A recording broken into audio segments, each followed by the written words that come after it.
Hello guys, संगमित्रास किचनमध्ये तुमचं स्वागत आहे। आज आपण बनवणार आहोत झटपट होणारं वांग्याचं भरीत।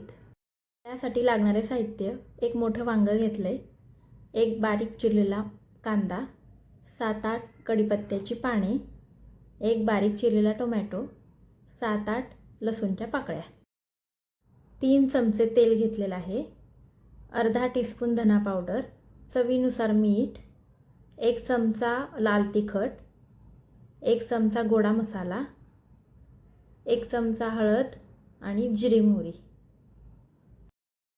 सर्वात आधी वांग स्वच्छ धुवून घ्यायचं आणि पुसून घ्यायचं। आता व्हिडिओ दाखवल्याप्रमाणे मी जसं तेल लावते तसं तेल लावून घ्यायचं आणि सुरीने त्याला आपल्याला अशा बारीक बारीक चिरा पाडून घ्यायच्या आहेत। चिरा पाडल्यानंतर आता या वांग्याला आपल्याला व्यवस्थित चारी बाजूने चांगलं भाजून घ्यायचं आहे।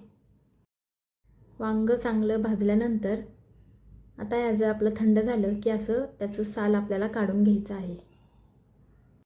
साल आपल्याला काढणं गरजेचं आहे। साल नाही काढली तर आपल्याला ते करपल्यासारखं लागेल। यानंतर मी वांग्याचे बारीक बारीक काप करून घेतले।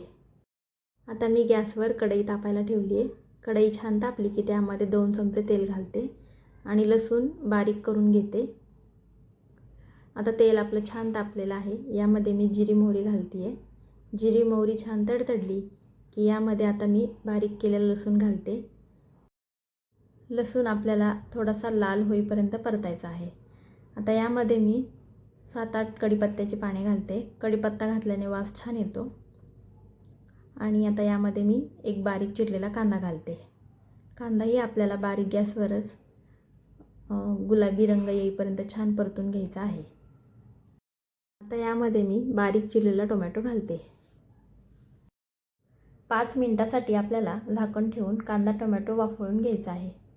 आता इथे आपले 5 मिनिटं झालेले आहेत। कांदा आणि टोमॅटो छान बारीक झालेला आहे। आता यामध्ये आपण मसाले घालणार आहोत। आता यामध्ये आपल्याला अर्धा चमचा हळद घालायची आहे। त्यानंतर 1 चमचा आपल्याला लाल तिखट घालायचं आहे। त्यानंतर आपल्याला 1 चमचा गोडा मसाला घालायचा आहे। थोडीशी धना पावडर घालायची आहे।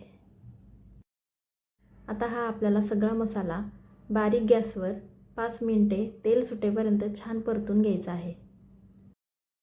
मसाल्याला तेल सुटलेलं आहे। आता यामध्ये आपण बारीक केलेले वांग्याचे काप घालणार आहोत। मसाल्यामध्ये हे वांग्याचे काप चांगले परतून घ्यायचे आहेत आणि यामध्ये आता मी चवीनुसार मीठ घालणार आहे। इथे आपल्याला मसाल्यामध्ये वांग्याचे काप चांगले परतून घ्यायचे आहेत आणि मॅशरने चांगलं बारीक करून घ्यायचं आहे।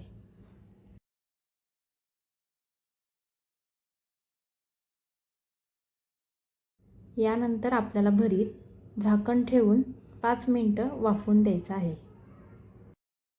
अशा प्रकारे आपलं वांग्याचं भरीत रेडी झालेलं आहे। तुम्ही हे पोळीसोबत किंवा भाकरीसोबत खाऊ शकता। रेसिपी आवडल्यास संगमित्रा किचनला सबस्क्राईब करा, लाईक करा, शेअर करा, कॉमेंट करा। थँक्यू।